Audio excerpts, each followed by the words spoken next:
দর্শক স্বাগত জানাচ্ছি নিউজ আওয়ার এক্সট্রার সাথে আছে আমি সাবিনা সাবি। বাংলাদেশের সড়কে মৃত্যুর মিছিল নিত্যদিনের বিষয় হয়ে দাঁড়িয়েছে। গত বছর নিরাপদ সড়কের দাবিতে ব্যাপক ছাত্র বিক্ষোভ হলেও পরিস্থিতির কোনো পরিবর্তন হয়নি। মঙ্গলবার ঢাকায় একজন বিশ্ববিদ্যালয় শিক্ষার্থী বাস চাপায় নিহত হওয়ার পর আবার শুরু হয়েছে বিক্ষোভ। দাবি একটাই, নিরাপদ সড়ক চাই। শিক্ষার্থীদের এই বিক্ষোভ বুধবার ছড়িয়ে পড়েছে ঢাকার বিভিন্ন সড়কে। 11 দফা দাবি পূরণে 48 ঘন্টার আলটিমেটাম দিলেও ঢাকা উত্তরের মেয়রের আশ্বাসে 28 মার্চ পর্যন্ত আন্দোলন স্থগিত করেছে শিক্ষার্থীরা। গত বছর দাবির মুখে সরকার সড়ক পরিবহন আইন করে, আইনের বিরুদ্ধে মালিক শ্রমিক সংগঠনের নেতাকর্মীরা হরতালও ডাকে। মাঝখানে জাতীয় নির্বাচন হয়ে গেল। ধীরে ধীরে সড়কে শৃঙ্খলার প্রসঙ্গ যখন ফিকে হয়ে আসছিল, তখনই আবার দুর্ঘটনা, আবারও বিক্ষোভ।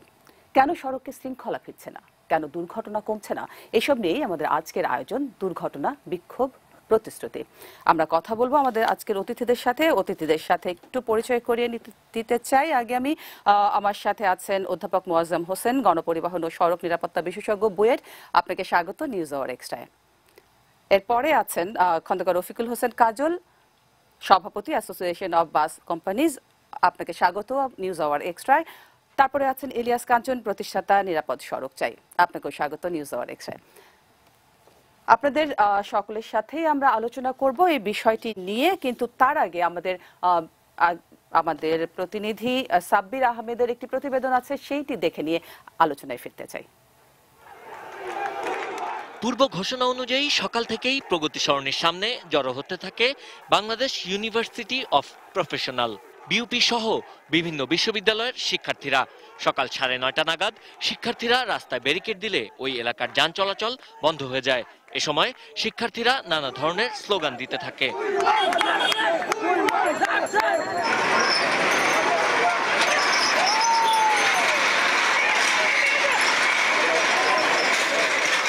আবরার আহমেদ যেখানে নিহত হয়েছেন সেখানে প্রতিশ্রুতি অনুযায়ী তার নামেই ফুটওভার ব্রিজ তৈরির ভিত্তিপ্রস্তর উদ্বোধন করা হয়। আবরারের বাবা ব্রিগেডিয়ার জেনারেল অবসরপ্রাপ্ত আরিফ আহমেদ চৌধুরীর পক্ষে এই স্মৃতিফলকের উদ্বোধন করে ডিএমপি কমিশনার ও ঢাকা উত্তরের মেয়র নিরাপদ সড়ক তৈরি করতে শিক্ষার্থী সহ সবার সহযোগিতা কামনা করেন। যত্রতত্র বাস যাতে না দাঁড়ায় এবং বেপরোয়া গতিতে যাতে না চালায়, সেজন্য ইতিমধ্যে সরকার সিদ্ধান্ত নিয়েছে সকল ঢাকা শহরের বাস কোম্পানিকে ফ্র্যাঞ্চাইজ করে 6টি কোম্পানিতে রূপান্তরিত করা হবে। আমি অনুরোধ করছি ছাত্রদেরকে যে তোমরা তোমাদের স্ব শিক্ষা অঙ্গনে ফিরে যাও। পরিবহন সেক্টরকে রাজনৈতিক প্রভাব মুক্ত করা, দোষীদের সর্বোচ্চ শাস্তি নিশ্চিত করা, ফিটনেস ও লাইসেন্সবিহীন গাড়ি চলাচলে প্রয়োজনীয় ব্যবস্থা, ঝুঁকিপূর্ণ ও প্রয়োজনীয় স্থানে ফুটওভার ব্রিজ তৈরি, প্রতিযোগিতামূলক গাড়ি চালানো বন্ধ, ছাত্রদের হাফ পাস সহ আলাদা বাস সার্ভিস চালু সহ নতুন করে 3 দফা দাবি যুক্ত করেন শিক্ষার্থীরা। 302 ধারার অধীনে 24 ঘন্টার মধ্যে চার্জশিট গঠন করে দ্রুত বিচার ট্রাইব্যুনালের অধীনে দ্রুততম সময় বিচার শেষ করতে হবে। বিভিন্ন বিশ্ববিদ্যালয়ের 10 সদস্যের একটি প্রতিনিধি দল মেয়রের সঙ্গে বৈঠক করেন। পরে মেয়রের আশ্বাসে 28 মার্চ পর্যন্ত আন্দোলন স্থগিত করার সিদ্ধান্ত জানায় শিক্ষার্থীরা। অনির্দিষ্ট কালের জন্য ক্লাস বর্জন ঘোষণা করা হবে, সেটা 28 তারিখের পরে। 28 তারিখ পর্যন্ত আমরা সময় নিচ্ছি আমাদের কাজের অগ্রগতি দেখার জন্য, কাজের পরিকল্পনা দেখার জন্য, একটা সংলাপের জায়গা তৈরি করার জন্য। 6টি রুট করে একটি ফ্র্যাঞ্চাইজের জন্য আজকে আমি যখন মিটিং করছি, এখানে সাউথে একটি মিটিং হচ্ছে ফ্র্যাঞ্চাইজ নিয়ে। যত তাড়াতাড়ি সম্ভব আমরা যদি এটাকে করতে পারি, তাহলে কিন্তু আমাদের একটি ডিসিপ্লিনের মধ্যে একটি যে নিরাপদ সড়ক চাই, যে আন্দোলন চলছে, সেই আন্দোলনকে কিন্তু আমরা একটি এক্সাম্পল হিসেবে দাঁড়া করতে পারি। এই ঘটনায় গ্রেপ্তার বাস চালককে আদালতে হাজির করে 10 দিনের রিমান্ড আবেদন করলে আদালত 7 দিনের রিমান্ড মঞ্জুর করেন। মঙ্গলবার সকালে বিশ্ববিদ্যালয়ে যাওয়ার সময় যমুনা ফিউচার পার্কের সামনে পথচারী পারাপারের নির্ধারিত স্থান জেব্রা ক্রসিং দিয়ে রাস্তা পার হচ্ছিলেন বিউপির আন্তর্জাতিক সম্পর্ক বিভাগের প্রথম বর্ষের শিক্ষার্থী আবরার আহমেদ চৌধুরী। জেব্রা ক্রসিং এ থাকা আবরারকে সজোরে ধাক্কা মারে সুপ্রভাত পরিবহনের একটি গাড়ি। ঘটনাস্থলেই প্রাণ হারান আবরার। ইতিমধ্যেই সুপ্রভাত পরিবহনের লাইসেন্স বাতিল করা হয়েছে। Sabbir Ahmed, ATN news, Dhaka. আমরা প্রতিবেদনটি দেখলাম। প্রতিবেদনটিতে অনেকগুলো বিষয় আসলে উঠে এসেছে, এক এক করে আমরা আলোচনায় আসবো। প্রথমে যে বিষয়টি আসলে ইলিয়াস কাঞ্চন আপনার কাছে জানতে চাই, গত বছরে আমরা নিরাপদ সড়ক চাই আন্দোলন দেখেছি, এরপরে যেই পরিস্থিতি এখন দেখছি, আসলে প্রশ্ন চলেই আসে, সড়কে শৃঙ্খলা ফিরছে না কেন আসলে? গত ছাত্র আন্দোলন যেটি হয়েছিল, দুর্ঘটনাটি যেভাবে ঘটেছিল ঠিক একইভাবে কিন্তু এই দুর্ঘটনাটিও কিন্তু ঘটেছে কিন্তু। এবং সেই দুর্ঘটনা ঘটার সময় আমাদের ছাত্ররা শুধু আন্দোলন করে নাই, কিন্তু সড়কে কিভাবে শৃঙ্খলা আনা যায় সেটিও কিন্তু তারা কিন্তু দেখিয়ে দিয়েছিল কিন্তু। এবং তখন আমরা দেখেছি যে সকলেই কিন্তু আইন মানছিল কিন্তু পরবর্তী সময়ে আমরা যেটি দেখলাম যে ছাত্ররা যখন রাস্তা থেকে চলে গেল, যখন এই দায়িত্ববানদের হাতে যখন আসলো, তখন আমরা দেখলাম যে ট্রাফিক সপ্তাহ হচ্ছে, ট্রাফিক পক্ষ হচ্ছে, কিন্তু সেই সমস্ত জায়গাগুলোর মধ্যে দেখা গেছে যে মানুষ আইন মানছে না এবং কর্তৃপক্ষও বলছে যে 90% মানুষ আইন মানছে না। এখন এই যে আইন মানছে না, এইটা কিন্তু একটা ভয়াবহ কথা, এটা কিন্তু আসলে ঠিক না। তার কারণ হলো যে এই আইন না মানার সংস্কৃতি আমাদের মধ্যে, মানে এটাকে জিয়ে রাখাটা এটা ঠিক না। আরেকটি জিনিস হলো যে আইন তখন মেনেছে, এখন কেন মানছে না, এটির কারণটা আমার কাছে যেটি মনে হয়েছে যে ছাত্ররা যখন মানে রাস্তায় কাজ করেছে, আইন মানানোর যে পদ্ধতি তারা দেখিয়েছে এবং যে কাজটি করেছে তারা অন্তর থেকে করেছে, কারো চাপে নতি স্বীকার করতে হয়নি এবং রাজনীতিক কোনো প্রেশারও তাদেরকে বহন করতে হয়নি, যার জন্য তারা কিন্তু মানে স্বাধীনভাবে তারা ওই কাজটি করতে পেরেছে। কিন্তু ওই বাচ্চাদের পরে যারা সড়কে শৃঙ্খলা আনার জন্য যারা কাজ করেন তাদের কিন্তু অনেক রকমের প্রতিবন্ধকতা থাকে, এমনকি যারা কাজগুলো করেন তারা নিজেরাও কিন্তু আপনাকে আইন কিন্তু সড়কের মধ্যে কিন্তু ব্রেক করেন, তারাও উল্টা দিকে যান, তারাও হেলমেট ব্যবহার করেন না। এই যে এই বিষয়গুলো, এগুলো আসলে মানুষকে মানে দুই রকমের চিন্তার মধ্যে ফেলে দেয় এবং এগুলো কিন্তু নেগেটিভ একটা জিনিস, অ্যাটিটিউড কিন্তু আমাদের মধ্যে গ্রো করে, যে কারণের জন্য কিন্তু যে আপনার গিয়ে ওই আন্দোলনের পরে আমরা যেটা আশা করেছিলাম যে সড়কের মধ্যে শৃঙ্খলা আসবে, সেই শৃঙ্খলা কিন্তু আসলে ফেরত আসেনি।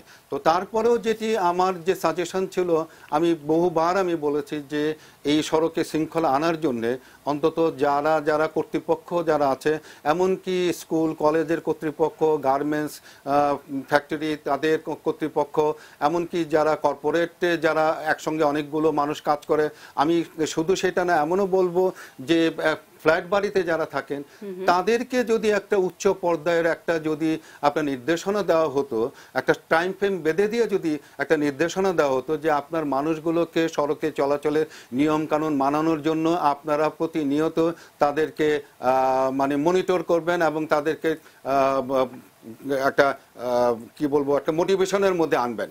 তো সেই কাজটি এতদিনের মধ্যে আপনাদেরটি সম্পন্ন করতে হবে এবং আশা করব যেন এর পরে দিয়ে এই মানুষগুলো সড়কের মধ্যে উচ্ছৃঙ্খল হবে না, নিয়ম মেনে চলবে। যদি এরপর টাইম ফ্রেমের পরে যদি তারা তখন যদি আইন অমান্য করে, তাহলে সেই ব্যক্তিকে এবং সে যে সংস্থার সঙ্গে জড়িত আছে সেই সংস্থার কর্মকর্তা যারা আছেন তাদেরকেও ফাইনের আওতায় কিংবা শাস্তির আওতার মধ্যে আনলে আমার যেটা মনে হয় যে কাজটি মানে সহজ হতো। যে আমরা দীর্ঘ মানে অনেক মানুষ 90% মানুষ যেখানে আইন মানি না, আমার মনে হয় যে কাজগুলো সেইভাবে আমরা ভাগ করলে পরে এটি করা যেত। আরেকটি জিনিস যেটি হলো যে সেটা যে ওই ছাত্র আন্দোলনের পরবর্তী সময় যে আইনটি আপনার পাশ হয়েছে সেটি কিন্তু পরিপূর্ণ, আমাদের চাওয়া কিন্তু পরিপূর্ণ হয়নি। না হওয়ার পরেও কিন্তু আমরা মেনে নিয়েছিলাম যে বর্তমান সরকার অন্তত দীর্ঘদিনে একটা জঞ্জালকে ওনারা অপসারণ করে আইনটাকে আলোর মুখ দেখিয়েছিলেন। তো তারপরে সেই আইনটিও কিন্তু যাতে মানে জামিন অযোগ্য করা হয় সেইটার জন্য এবং 302 ধারার যেন মামলা না হয়, এরকম আরও অনেকগুলো দাবি নিয়ে পরিবহন সেক্টরের মানুষগুলো কিন্তু 29শে নভেম্বর তারা কিন্তু হরতাল করলো, স্ট্রাইক করলো এবং তারা কিন্তু মানুষের মুখের মধ্যে পোড়া মোবিল, কালো মোবিল টোবেল এগুলো কিন্তু করলো। করার পর কিন্তু এই আইনটি কিন্তু এখনো পর্যন্ত কিন্তু সেটি বাস্তবায়ন হয়নি। কারণ বাস্তবায়ন হয়নি, আইনটি তখন পাস হয়েছিল সংসদে, কিন্তু তার বিধিগুলো তৈরি করা হয়নি। তো বিধিগুলো তৈরি করার জন্য বর্তমানে একটা কমিটি করে দেওয়া হয়েছে, 3 সদস্যের একটা কমিটি করে দেওয়া হয়েছে, তারা বিধি প্রণয়ন প্রণয়ন করবেন এবং সেটি আবার যাচাই বাছাই হবে, হওয়ার পর তারপরে দেখা গেল যে এই নতুন আইনটি মানে আলোর মুখ দেখবে। তো এই যে বিষয়গুলো যে দীর্ঘসূত্রিতা এবং আইন বলেন নিয়ম বলেন যেগুলি হোক না কেন সেগুলো সঠিকভাবে মানুষকে মানে সেইভাবে বিশ্বাসযোগ্যতা আনতে পারছে না। এই যে একটু আগে যেটি দেখলাম যে আপনাদের নিউজের মধ্যে সেখানে যে চক্রাকার বাসের কথা যেটি বলা হয়েছে, আপনি চক্রাকার বাস আপনি এমনিতেই কিন্তু মানুষের নাবিশ্বাস হয়ে গেছে যে আপনার যানজটের কারণে। মানে সেই বিষয়ে এটা নিয়ে কথা হচ্ছে আসলে চক্রাকার বাস বিষয়টি আসলে কতটা সুফল বয়ে নিয়ে আসবে। চক্রাকার বাস যদি আপনি চালু করতে হয় তাহলে যে জায়গা দিয়ে সে চলছে তার আগের যে বাসগুলো সেগুলো সড়ক থেকে উঠাতে হবে। যদি সেটি না উঠান তাহলে তো আপনি ওই আপনার বোঝার মধ্যে আরেকটা বোঝা আপনি স্থাপন করলেন। চক্রাকার বাস হাতির জেলে যেটি আছে সেখানে কিন্তু বাস চলে না, তো সেই জায়গায় চক্রাকার বাস ঠিক আছে। তো কিন্তু আপনি এই সড়কের মধ্যে আপনি আরো অনেকগুলো বাস দিয়ে চক্রাকার বাস আপনি করলেন, অথচ আগের যে সিস্টেমের বাসগুলো সেগুলো আপনি রেখে দিলেন, তাহলে আপনার সমস্যার সমাধান হবে। যে এই যে বিষয়গুলো আমি যার জন্য একটা কথা বলছিলাম যে এটার জন্য একটা অথরিটি দরকার, জবাবদিহি তারাই করবে, সেই অথরিটি করবে এবং তারাই সমন্বয় করবে সারা দেশের সড়ক নেটওয়ার্কটা তারাই করবে, কি ধরনের যানবাহন এখানে চলবে, কি নিয়মে চলবে, কি পদ্ধতিতে চলবে এবং মানুষগুলোকেও মানে কিভাবে মানে অ্যাওয়ারনেসের মধ্যে আনা যেতে পারে। নিশ্চয়ই এই মোটিভেশনের জায়গা, অ্যাওয়ারনেসের জায়গা, এই বিষয়গুলো আপনার কাছে আমি আবার আমি একটু যেতে চাই খন্দকার রফিকুল হোসেন কাজল, আপনার কাছে যে প্রশ্নটি আসলে করতে চাই যে আপনারা মালিক পক্ষ, আপনি সভাপতি অ্যাসোসিয়েশন অফ বাস কোম্পানিজের, যতটুকু আমরা জানি যে শৃঙ্খলা আনার ক্ষেত্রে রাস্তায় আপনাদের একটা দায়িত্ব আছে, সেদিক থেকে যদি বলেন যে সড়কে আসলে শৃঙ্খলা আসছে না কেন, আপনাদের দায়িত্বের অবহেলার জায়গাগুলো আসলে কি কোথায় আছে বা আপনারা কি করতে পারেন এক্ষেত্রে? আমি প্রথমে একটা কথা বলি, আমাদের সবাই কঠিন কঠিন আইনের কথা বলতেছে, আমরা কিন্তু একটা জিনিস জানি যে কঠিন আইন একটা রাষ্ট্রে কখন হয়, যখন একটা জাতি বর্বর হয়ে যায়, বর্বরতাকে কমাবার জন্য কঠিন আইন করা হয়, কোনো সভ্য সমাজে কঠিন আইন করা হয় না। আমাদের এখানে মূল বিষয় হচ্ছে আইনের শাসন প্রতিষ্ঠা করা, তো সরকার নিজেই কিন্তু আইন মানছে না। যেমন ঢাকা শহরের এই যে যানবাহন নিয়ন্ত্রণ এবং তার যে সমস্ত কিছু করার দায়িত্ব হচ্ছে ডিটিসিএ, জনগণের পয়সায় এই সংগঠনটা করা হয়েছে, আমরা কিন্তু এটার নাম জানি না, আমরা প্রতিদিনই বিআরটি এর কথা বলতেছি। ঢাকার গাড়ির রেজিস্ট্রেশন, ফিটনেস এবং ড্রাইভার লাইসেন্স ছাড়া আর সবকটা কাজ করার কথা ডিটিসিএ। কি ধরনের বাস এখানে চলবে, কোন রাস্তায় চলবে, কোন রাস্তার কাছে কোন স্থাপনা হবে কি হবে না, কোথায় মার্কেট হবে কি হবে না কোন রাস্তার পাশে, সেই সমস্ত বিষয়ে কিন্তু তার এখতিয়ারভুক্ত। কিন্তু এই সংস্থাটি কোনো কাজ করছে না বলবো না, এই সংস্থাকে আমরা দেখতে পাচ্ছি না কোনো কিছুর মধ্যে, বরঞ্চ একটার পর একটা ভুল তারা করে যাচ্ছে। একবার বলছে এখানে বিআরটি যাবে, তার উপর দিয়ে আরেকটা ফ্লাইওভার করে দিচ্ছে, সেটা আবার উল্টো পাল্টা। অতএব এই সংগঠনটাকেই সকল দায়িত্ব নিতে হবে। এবং এই যে মেয়র সাহেব বলছেন উনি করবেন, উনি কে?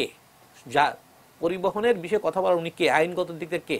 উনি আরটিসির একজন মাত্র সদস্য, কিন্তু এই ডিটিসি করার পর এটা চেয়ারপারসন করা হয়েছিল মেয়র সাহেবকে, সেখানে দুইজন মেয়র ছিলেন ওনারা এর সভাপতি, যে কোনো কারণ হোক এটাকে মন্ত্রীকে দেওয়া হয়েছে। মন্ত্রীর আসলে এটা কাজ না, এটাকে মেয়রের কাছে আনতে হবে, তাহলে উনি এই শহরের যানবাহনের মানে আনুষ্ঠানিক বা আমি কি বলবো আইনগত একটা উনি দায়িত্ব পেলেন, প্রধান হলেন।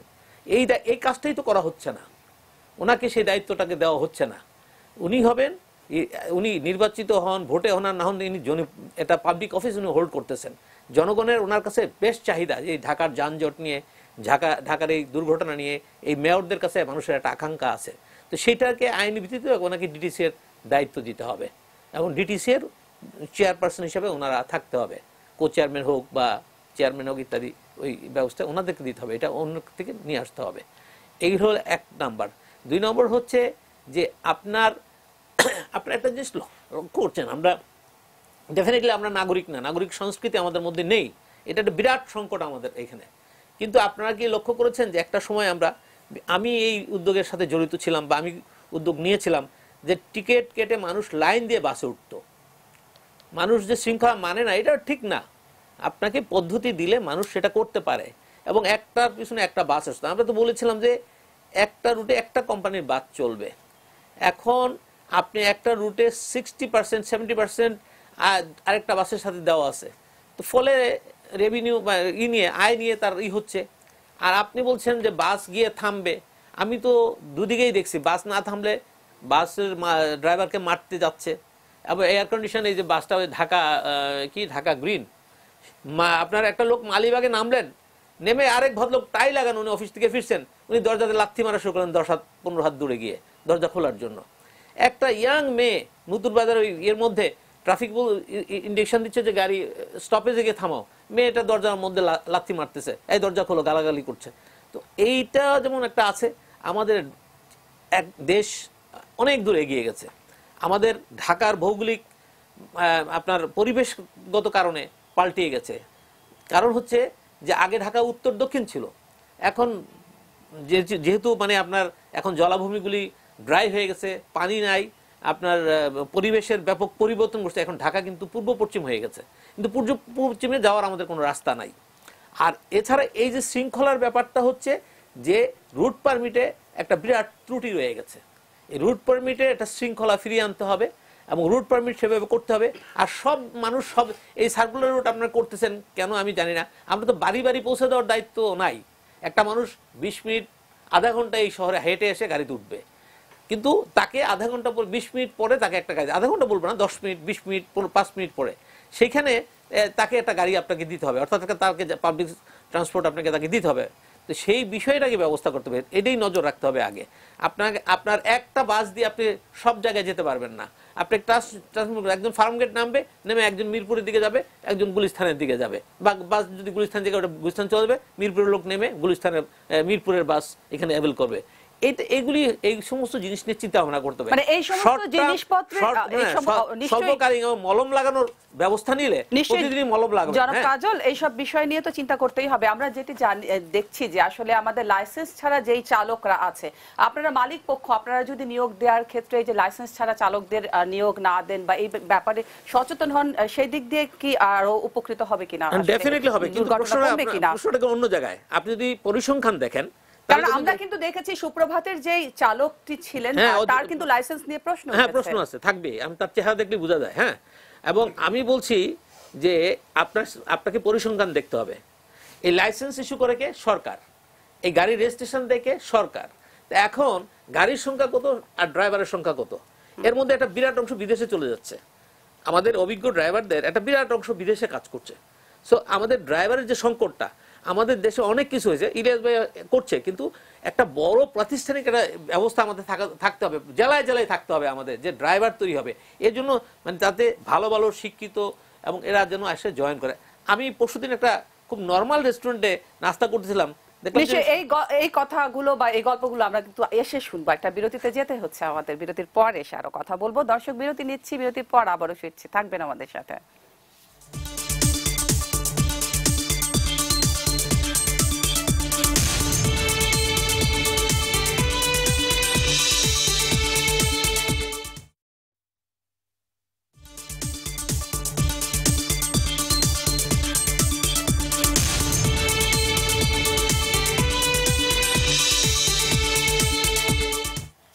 দর্শক, আবারও ফিরে এলাম নিউজ আওয়ার এক্সট্রায়। আপনারা যেমনটি জানেন, আমাদের আজকের বিষয়ের নাম রেখেছি আমরা দুর্ঘটনা, বিক্ষোভ, প্রতিশ্রুতি। আমাদের সাথে দর্শক আছেন, যুক্ত হয়েছেন। দর্শকের কাছ থেকে ফোনটি নিয়ে আমরা আমাদের অতিথিদের সাথে আলোচনায় ফিরে যেতে চাই। দর্শক, আসসালামু আলাইকুম, আপনার নামটি বলে কোথা থেকে বলছেন, প্রশ্নটি করুন। আসসালামু আলাইকুম স্যার,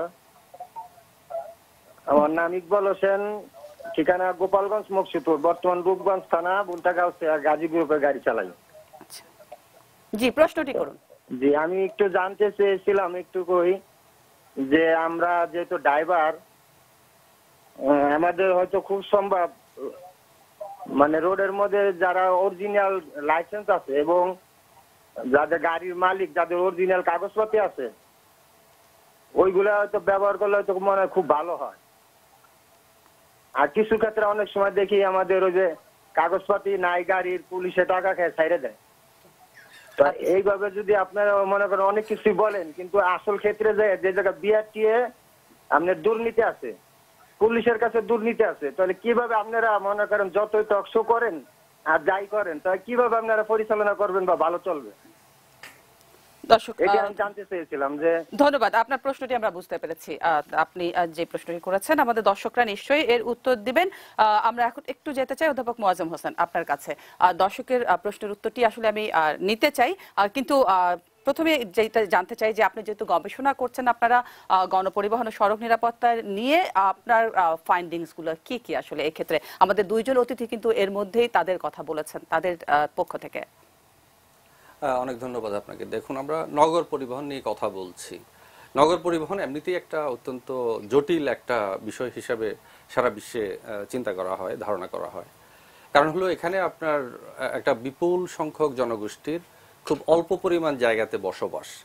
তো তাদের যে ট্রান্সপোর্টেশন নিডটা, এবং সেটার সাথে আবার একটা সময়ের ডাইমেনশন যুক্ত হয়। আপনি সকালে অফিসে যাবেন, বিকালে ফিরবেন, আপনার শপিং ট্রিপস সব মিলিয়ে, এবং বিভিন্ন রকম মুডে মানুষ সেখানে যাতায়াত করে, কেউ হেঁটে, কেউ বাইসাইকেলে, কেউ বাসে, কেউ কারে, কিংবা অন্য কোনো মোডে। তাহলে এই যে একটা আপনার মাল্টিপল ভেরিয়েশন এবং মাল্টিপল প্লেসে লোকজনের যাতায়াত এবং পার্সোনালাইজ সার্ভিস, অর্থাৎ কিছু কিছু আপনি ব্যক্তিগতভাবে একটা গাড়িতে চড়ছেন, আবার কিছু কিছু সম্মিলিতভাবে একটা গাড়িতে চড়ছেন, এইটা একটা অত্যন্ত কঠিন বিষয়। এবং এই বিষয়টা পরিকল্পনা, বাস্তবায়ন, মনিটরিং, ইভালুয়েশনের জন্য সারা বিশ্বে অবধারিতভাবে একটা অত্যন্ত শক্তিশালী ট্রান্সপোর্টেশন আমব্রেলা অর্গানাইজেশন থাকে, যেটার কথা আমাদের কাজল ভাইও বলছিলেন। এখানে আমরা অনেক বছর আগে, প্রায় এক যুগেরও বেশি সময় পার হয়ে গেছে, বোধহয় 2 যুগ পার হয়ে গেছে প্রায়, আমরা একটা ঢাকা ট্রান্সপোর্ট কোঅর্ডিনেশন বোর্ড প্রথমে, তারপরে অথরিটি করলাম। কিন্তু আমরা সেটাকে এতদিন পরেও একটা কাগজের সংগঠন হিসাবে আমরা রেখে দিয়েছি, যেখানে শত শত traffic engineer, transportation planner, traffic monitoring specialist, IT specialist ইত্যাদি দরকার। সেই জায়গায় আমাদের হাতে গোনা 2-4 জন বিভিন্ন মিনিস্ট্রি থেকে ডেপুটেশনে যাওয়া লোকজন দিয়ে আমরা মনে করছি যে আমাদের এত বড় সিটি, যার জনসংখ্যা হলো সিঙ্গাপুরের জনসংখ্যার 5 গুণ, তো সেরকম একটা জনগোষ্ঠীর ট্রান্সপোর্টেশনের দায়িত্বে আমি ডিটিসি তৈরি করেছি। সেখানে আমার হাতে গোনা 4-5-6 জন ইঞ্জিনিয়ার দিয়ে, অনেক একসময় ছিল না, হয়তো রিসেন্টলি 2-4 জন বোধহয় নিয়োগ করেছে। এই যে চরম অবহেলা, এইটার দায় দায়িত্ব আমি মনে করি যার নেওয়া উচিত তার নেওয়া উচিত আমি মনে করি, এবং একেবারে স্বীকার করে অবনত মস্তকে জাতির কাছে ক্ষমা চাওয়া উচিত। আপনি বলছিলেন যে যার নেওয়া উচিত, আসলে কার নেওয়া উচিত যদি এটা ক্লিয়ার স্পষ্ট করেন? আমি মনে করি আমাদের রাজনীতিবিদরা, আচ্ছা, কারণ ওনারাই আমাদের সবকিছু ঠিক করে দেন।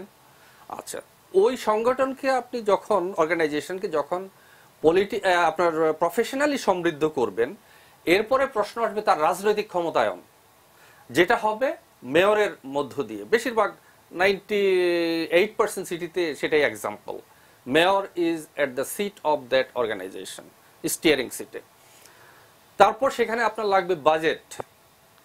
আপনার যে কোনো অর্গানাইজেশন, আপনার পলিটিক্যাল পাওয়ার, empowerment, financial empowerment, technical knowledge empowerment, এই 3টার সমন্বয় ছাড়া সে কিন্তু তার ডেলিভারিটা দিতে পারে না। এবং আমরা কিন্তু এখানে একটা তা ডেলিভারি না, এটা কিন্তু একটা বিল্ডিং করে ফেললাম, সেটা যতটা ইজি, আর আমি যে বর্ণনাটা দিলাম একটা কমপ্লেক্স ট্রান্সপোর্টেশন সার্ভিস ডেলিভারি দেয়া, এটা কিন্তু অনেক অনেক কঠিন। আমি কয়েকটা প্রশ্ন করলে আপনি বুঝতে পারবেন। আজকে যে ঢাকা শহরে বাস সার্ভিস রুট যে প্ল্যান করা হয়েছে, এটা কারা করেছে? তাদের কি রুট প্ল্যান করার সার্টিফিকেট আছে? কিংবা আজকে যে ডিক্লেয়ার হলো যে চক্রাকার বাস সার্ভিস চালু করা হবে, এটা কি ভালো হবে না খারাপ হবে, এই ইভ্যালুয়েশনটা কারা করেছেন? 1100 বা 500 বাস কিনা হবে, এটা কি কাজে ব্যবহৃত হবে, আদৌ এই বাসের প্রয়োজন আছে কিনা, এই ইভ্যালুয়েশনটা কারা করেছেন? এগুলো আমি যে প্রশ্নগুলো করলাম, হার্ডকোর প্রফেশনাল এক্সারসাইজ, অর্থাৎ traffic engineer, transportation planner, a number of them বসে সফটওয়্যার ইউজ করে এই কাজগুলো করার কথা। সেই কাজটা কিন্তু আমরা এতদিন ধরে বলার পরেও আমাদের বোধোদয় হয়নি। তারপরে আসেন, এই তো গেল শূন্যতার দিকটা, এবং এই শূন্যতাকে পুঁজি করে কিন্তু আমাদের সব সমস্যাগুলো এক এক করে স্টেম আউট হয়েছে। যেমন আমরা প্রথমেই যে সমস্যাটা আজকে আমাদের চোখে বড় হয়ে দেখা দিচ্ছে, সেটা হলো আপনার নগরের যে গণপরিবহন ব্যবস্থা। যে কোনো নগরে আপনার বাস সার্ভিসটা হলো নগর গণপরিবহনের নিউক্লিয়াস, অর্থাৎ এটার উপর ভর করেই বাকি যে সিস্টেম আপনার রেল বেস সিস্টেম কিংবা ওয়াটার বেস সিস্টেম কিংবা আপনার ওয়াকওয়ে সিস্টেম কিংবা বাইসাইকেল সিস্টেম, সেগুলো এর পরিপূরক হিসেবে কাজ করে। মানে বাস যদি আপনার ইনএফিশিয়েন্ট হয়, ওই শহরের গণপরিবহন ব্যবস্থার কোনো ভবিষ্যৎ নাই। তো সেই জায়গাটাতেই আমরা যুগের পর যুগ কিন্তু মানে একেবারে রেকর্ড আপনার ইনএফিশিয়েন্ট হয়ে আমরা সেটাকে আমরা বজায় রেখে চলেছি এবং সেখানে মানে সম্ভব যত রকম বিশৃঙ্খলভাবে এটা পরিচালিত হতে পারে তার সমস্ত উপাদান আমরা সেখানে কিন্তু বজায় রেখেছি। আমাদের এখানে প্রায় 250-এর অধিক বাস মালিক, তারপরে আমাদের রুট প্ল্যানের কোনো প্রকার পরিকল্পিত প্রফেশনাল দিক নাই, একই রুটে অসংখ্য কোম্পানি বাস পরিচালনা করছে। তারপর আবার বাস সার্ভিস বা গণপরিবহন ব্যবস্থা লাভজনকভাবে কনজেস্টেড সিটিতে পরিচালনা করা সাধারণত যায় না। আমরা এই বিষয়গুলো নিয়ে আবারও কথা বলবো, আসবো আপনার কাছে। যেটি বলছিলেন যে একই রুটে অনেকগুলো বাস সার্ভিস চলছে, সেই নিয়ে কিন্তু আজকে একটা সিদ্ধান্ত এসেছে, সেগুলো নিয়ে কথা বলবো। আমি একটু ইলিয়াস কাঞ্চন আপনার কাছে আসতে চাই। আপনার কাছ থেকে যে প্রশ্নটি, আপনি একটি কমিটিতে আছেন, সেই কমিটির কি করছে আসলে এই ক্ষেত্রে, আসলে সড়ক দুর্ঘটনা কমানোর ক্ষেত্রে তাদের অ্যাক্টিভিটিস গুলো একটু জানবো। আর আমাদের দর্শক একজন প্রশ্ন করেছিলেন, সেই প্রশ্নের উত্তরটি যদি আপনি দেন। দর্শক উনি একজন চালক, উনি নিজেই তার প্রবলেমের কথাটি বলেছেন, এটা আমরা অনেকেই জানি এই ব্যাপারে। তো কাজেই এটি নিয়ে আর নতুন করে আর কথা বলতে চাই না। আমি কমিটির ব্যাপারে যেটি বলতে চাই সেটি হলো যে দুটো কমিটি হয়েছে। একটা হলো যে আইনটি হয়েছে, সেই আইনের বিধিবিধান রচনা করার জন্য 3 সদস্য বিশিষ্ট এটি কমিটি করে দেওয়া হয়েছে, তারা বিধিবিধান রচনা করবেন। আরেকটি হলো গিয়ে যে সড়কে শৃঙ্খলা এবং দুর্ঘটনা কমানোর জন্য একটা কমিটি করে দেওয়া হয়েছে 15 সদস্য বিশিষ্ট, এবং 14 ওয়ার্কিং ডে মধ্যে এটি প্রতিবেদন জমা দেওয়ার জন্য। তো এই ধরনের কমিটি কিন্তু এর আগেও ছিল এবং সেই ধরনের সাজেশন এর আগেও দেওয়া হয়েছে। এবং আমি মনে করি যে আমাদের মাননীয় প্রাইম মিনিস্টারও কিন্তু আপনার গিয়ে অনেকগুলো নির্দেশনা দিয়েছিলেন। তো সেই নির্দেশনাগুলো কি আসলে কাজ করছে? হ্যাঁ, সেইগুলো কিন্তু কাজ হচ্ছে না কিন্তু। এবং ছাত্র আন্দোলনের সময় যে কথাগুলো বলা হয়েছিল যে আপনার গিয়ে ওই ডেইলি বেসিসে গাড়ি চালানো যাবে না, তারপরে আপনার নিয়োগ দিতে হবে, চালকের লাইসেন্স থাকতে হবে, গাড়ি ফিট থাকতে হবে, এগুলো কিন্তু পরবর্তী সময় কিন্তু আর কাজ হয়নি বলে কিন্তু এখনকার এই দুর্ঘটনাটি ঘটেছে। তো কমিটিটা যেটা, সেটা হলো গিয়ে 14 ওয়ার্কিং ডে এর মধ্যে আমরা মানে অনেকগুলো সাজেশন, প্রায় 100 সাজেশন এখানে আসছে। সেই সাজেশনগুলো আগামী কালকে একটা মিটিং আছে, সেই মিটিংয়েই এটা মানে একটুখানি যাচাই বাছাই করে এই মানে এটা ফাইনালাইজ করা হবে এবং এটি জমা দেওয়া হবে। যেহেতু সড়ক এবং সেতু মন্ত্রী, ওনার কাছে জমা দেওয়ার কথা, উনি এখন অসুস্থ আছেন, এখন জানি না এটা কার কাছে জমা দেবেন। তো সেটি জমা দেওয়ার পরে সেটি কিন্তু ক্ষেত্রে পরিণত করার দায়িত্ব কিন্তু এই কমিটির না। এই কমিটি হলো গিয়ে সাজেশন তৈরি করা। তো সাজেশন তৈরি হয়ে গেছে, এখন এটাকে মানে কার্যে পরিণত করার জন্য যে সমস্ত অথরিটি আছে, যে সমস্ত সংস্থাগুলো আছে, তাদেরকে সেই কাজগুলো করতে হবে। কারা আসলে কার্যকর করবে? যেমন আপনার সড়ক এবং সেতু মন্ত্রণালয় করবে, বিআরটিএ করবে, তারপর ডিটিসি আছে, তারপরে আপনার উত্তর দক্ষিণের যে আমাদের মেয়রগণ আছেন তারা করবেন। এমনকি রাজুকও করবে, কারণ রাজুকেরও মানে ঢাকা শহরের মধ্যে বিল্ডিং টিল্ডিং বানানোর যে বিষয়, তাদের পার্কিং নাই কিছু, অথচ 10 তলা 20 তলা ইয়ে দিচ্ছে, তারপরে মার্কেট করে দিচ্ছে, মার্কেটে এই গাড়ি আসবে, কোথায় যাবে, কোথায় থাকবে, সেগুলো এই অনেকগুলো বিষয় আছে। তো তাদের সকলের, এর জন্যই আমি বলেছিলাম যে সকলের একটা সমন্বিত জায়গা থাকা দরকার ছিল। তো সেই জায়গাটাই তো নাই, যার জন্য যে প্রাইম মিনিস্টার যে নির্দেশনাগুলো দিল, সেই নির্দেশনাগুলো আসলে কার কাছে জবাব চাইব? তো সেই জবাবদিহির জায়গাটা তৈরি করা দরকার। আর আমি মানে চলে যাব, যার জন্য আমি এই কথাটি লাস্টে আমি বলে দিতে চাই যে বাংলাদেশে বর্তমান সরকার এবং আমাদের কাছে, সাধারণ মানুষের কাছে, দেশের মানুষের কাছে সবচেয়ে বড় প্রবলেম হলো কিন্তু সড়ক দুর্ঘটনা।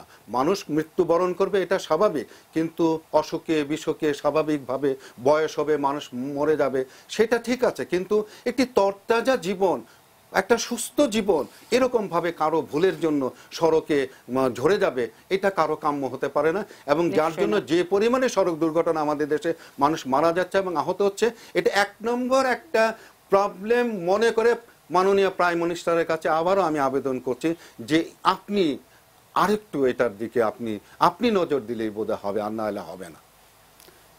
ধন্যবাদ ইলিয়াস কাঞ্চন, আমাদের সাথে আপনি যুক্ত হয়েছেন। আমরা দর্শক আপনাদের জানিয়ে রাখতে চাই যে ইলিয়াস কাঞ্চন তিনি আমাদের অনুষ্ঠান থেকে বিদায় নিচ্ছেন এখনকার মতন। আমরা এর সাথে সাথে বিরতিতে যাব। দর্শক থাকুন আমাদের সাথে, আসছি কিছুক্ষণের মধ্যে।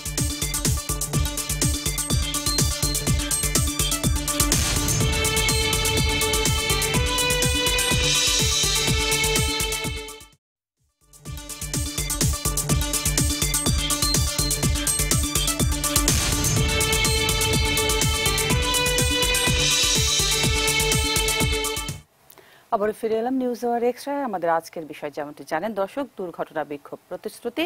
কথা বলছিলাম আমাদের অতিথির সাথে। আমি একটু খন্দকার রফিকুল হোসেন কাজল আপনার কাছে আসতে চাই, যে বিষয়টি আপনার কাছ থেকে আসলে জানতে চাই যে বেপরোয়া গাড়ি চালানোর অভিযোগে চালকদের সঙ্গে চুক্তিতে গাড়ি না চালানোর একটা ঘোষণা দিয়েছিল কিন্তু আমরা যতদূর জানি পরিবহন মালিকরা, এবং ধারণা করা হয়েছিল এটাই যে এর ফলে প্রতিযোগিতা কমে যাবে, কিন্তু দেখা গেছে কিন্তু বাস্তবতা আসলেই উল্টো। তার মানে কি মালিকরা ঘোষণা থেকে সরে এসেছে নাকি? এই আইনটা অনেকদিন আগে করা হয়েছে এবং এটা নিয়ে শ্রমিকরা আন্দোলন করেছে এবং আন্দোলনের পরে আইন সংস্কার করা হয়েছে, আইন করা হয়েছে, কিন্তু এটা বাস্তবায়নটা এত সহজ না, এটা কঠিন কাজ আমি মনে করি। প্রকৃত শ্রমিকরা আমি বললে এটা প্রতিবাদ জানাবে, সাধারণ শ্রমিকরাও খুব একটা ইন্টারেস্টেড না।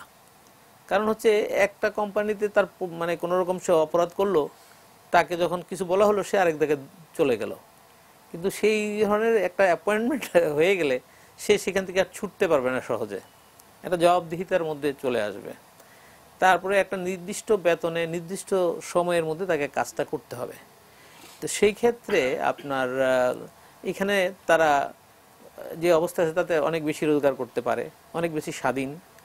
আবার মালিকদেরও এই ব্যাপারে কিছু স্বার্থ আছে, কারণ যখন একজন শ্রমিক 8 ঘন্টা করবে তখন তার স্যালারি আবার ওভারটাইমের বিষয় এসে যাবে বা আরেকজন চালকের বিষয় এসে যাবে, সেই ক্ষেত্রে ভাড়া যেটা আছে সেটা দিয়ে হয়তো আবার তার পোষাবে না ইত্যাদি মিলে উভয় পক্ষে আছে। সেই জন্য আমি মনে করি যে এটা বাস্তবায়ন হওয়া দরকার খুব সহসা।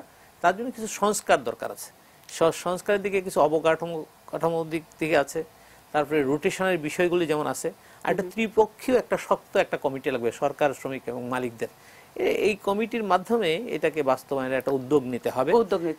একদিন এটা হবে না, এটা সময় বিষয়ও আছে। এবং হাইওয়েতে তো ইচ্ছা করলে যে কোনো সময় একটু সহজে করা যায়, শহরে একটু করতে একটু সময়ের বিষয় আছে এবং লাগবে, এবং এটা করতে হবে, করা দরকার। করলে উভয় পক্ষে আসলে আলটিমেটলি বেনিফিটেড হবে, নিয়মতান্ত্রিকতা ফিরে আসবে। তবে একটা রুটের উপর 3টা রুট দিয়ে এটা করলে খুব একটা লাভবান হবে না আর কি, যে কারণে আপনি বলছেন আর কি। এখন জি, আমরা যদি একটু কথা বলি অধ্যাপক মোয়াজ্জেম হোসেন, আপনার সাথেই যেটি আমরা বলছিলাম যে দুর্ঘটনা বিক্ষোভ প্রতিশ্রুতি, যেহেতু আমরা অনুষ্ঠানের অনেকখানি শেষ পর্যায়ে চলে এসেছি, আসলে এই ছোট করে যদি বলেন যে আসলে আমরা কি এই দুর্ঘটনা ঘটবে, বিক্ষোভ হবে, তারপর প্রতিশ্রুতিগুলো সেটির মধ্যেই থেকে যাব কিনা? দেখুন, আমরা যদি এই প্রফেশনাল বিষয়টাকে প্রফেশনালি যদি আমরা উদ্যোগ গ্রহণ না করি এবং আইডিয়ালি অন্যান্য আমাদের পিআর সিটি যেগুলো আছে তারা যেভাবে এই সমস্যাটাকে দেখে এবং হ্যান্ডেল করে, সেই প্রক্রিয়া কাছাকাছি প্রক্রিয়াতে যদি আমরা অনুসরণ না করি, তাহলে কিন্তু আমরা আমার মতে অ্যাজ এ প্রফেশনাল আমরা শুরুই করিনি, সেটাই হবে আমার কমেন্ট। তো এখন এত বড় একটা কমপ্লেক্স প্রবলেম যেটা সমাধানের যাত্রাই আমরা শুরু করলাম না, তাহলে তো সেখানে প্রতিশ্রুতি বলেন আপনার ঘটনা দুর্ঘটনার রেসপেক্টে বিক্ষোভ বলেন, এগুলো কিন্তু নিত্য নৈমিত্তিক ঘটনা হওয়ারই কথা। আজকে আমাদের এখানে একটা দুর্ঘটনা হলে প্রতিবাদের মুখে সেখানে একটা ফুটওভার ব্রিজ হবে, সেটা কি হওয়া উচিত ছিল? আমরা কিন্তু যে জায়গাতে আসলে ফুটওভার ব্রিজ আজকে আমাদের ঢাকা সিটিতে কত কিলোমিটার রোড, আমরা যদি থাম্ব রুলও ধরি যে এভরি হাফ কিলোমিটারে আমার একটা ফুটওভার ব্রিজ দরকার, সেই নিরিখে আমার ঢাকা সিটিতে 150টা ফুটওভার ব্রিজ দরকার, এবং বাংলাদেশ 1 লাখ 2 লাখ কোটি টাকার প্রজেক্ট নিচ্ছে। আপনি 150 ফুটওভার ব্রিজের কস্ট কত হবে? হার্ডলি 200 কোটি টাকা, 300 কোটি টাকা। তাহলে এই কাজটা আমরা কেন করতে পারিনি? বিকজ আমাদের ওই যে আমরা শিক্ষিতভাবে, প্রফেশনাল ভাবে, উইথ প্রফেশনাল ইনপুট সাপোর্ট আমরা কাজটা কখনোই করিনি। আমরা এটাকে, এই পুরো ট্রান্সপোর্টটাকে দেখেছি বিভিন্ন স্টেক হোল্ডার্সরা একটা টাকা অর্জনের একটা জায়গা হিসাবে, সেটা সরকারি সংস্থাই হোক, আপনার মালিক শ্রমিক পক্ষই হোক, কিংবা যারা এখানে চাঁদাবাজি করে সেই পক্ষই হোক, সবাই কিন্তু এটাকে একটা ইনকাম জেনারেশন বা এমপ্লয়মেন্ট জেনারেশনের স্পেস হিসাবে এখন পর্যন্ত আমার ধারণা, অ্যাজ এ প্রফেশনাল আমার ইভ্যালুয়েশন সেভাবে দেখেছে। হোয়ারেজ এটার কিন্তু মূল অবজেক্টিভ হলো জনগণকে স্মুথ ট্রান্সপোর্টেশন সার্ভিস ডেলিভারি দেয়া। তো এখন স্মুথ ট্রান্সপোর্টেশন সার্ভিস ডেলিভারি দেওয়ার জন্য যে আপনার যে ফান্ডামেন্টাল যে নিডগুলো, যে প্রফেশনাল ওয়েতে যে আগানো, সেই কাজটা তো আপনি করছেন না। এত বড় সিটিতে এখন পর্যন্ত আমাদের লাল বাতিতে আমরা যাই, সবুজ বাতিতে আমরা আটকে থাকি। হোয়াই? যে দেশ আপনার বঙ্গবন্ধু স্যাটেলাইট পাঠিয়েছে, সেই দেশের ক্যাপিটাল সিটিতে প্রাইম মিনিস্টার অফিসের সামনে লাল বাতি দিয়ে যাবে আর সবুজ বাতি দিয়ে থেমে থাকবে, তাইলে আমরা কি আমাদের ভিশনে পৌঁছাতে পারবো? এই জিনিসটা তো আমাদের ট্রাফিক ব্যবস্থা পলিটিশিয়ানদেরকে ডিসিশন নিতে হবে। এবং বলা হচ্ছে যে এটা সম্ভব হলে আসলে এবং ফান্ডামেন্টাল কিছু প্রশ্নের আমি উত্তর দিয়ে দিই এখানে, যে জিনিসগুলো আমরা কথা বলছি যে আজকে আমাদের অনেক কিছু করা দরকার, কিন্তু একটা আপনার সিগনিফিক্যান্ট ইমপ্রুভমেন্ট হবে আমাদের থ্রু এই বাস পরিবহন ব্যবস্থাটাকে সুশৃঙ্খল করার মধ্য দিয়ে। এবং সেই সুশৃঙ্খল করার জন্য আমাদের যে উদ্যোগটা নিতে হবে সেটা কিন্তু ডিটিসিএ বা এই ধরনের একটা অর্গানাইজেশন মেয়রকে দায়িত্ব নিয়ে তাদের নিয়ন্ত্রণ প্রতিষ্ঠার মাধ্যমেই সেটা করতে হবে। নিশ্চয়ই। অসংখ্য ধন্যবাদ আপনাদের দুজনকে আমাদের নিউজ আওয়ার এক্সট্রায় আসার জন্য। দর্শক, এই ছিল আমাদের আজকে নিউজ আওয়ার এক্সট্রার আয়োজন। এরপরে আছে পলিটিক্স প্লাস, মাহমুদুল হক সঞ্চালনায় থাকবেন। দেখার আমন্ত্রণ জানাচ্ছি। আর সেই সাথে বলে রাখতে চাইছি, আপনারা যদি এই অনুষ্ঠানটি আবারও দেখতে চান তাহলে রাত 2:15 দেখতে পারবেন, এবং তারপরে সকাল 7:15 চাইলে আবারও দেখতে পারেন। শুভরাত্রি।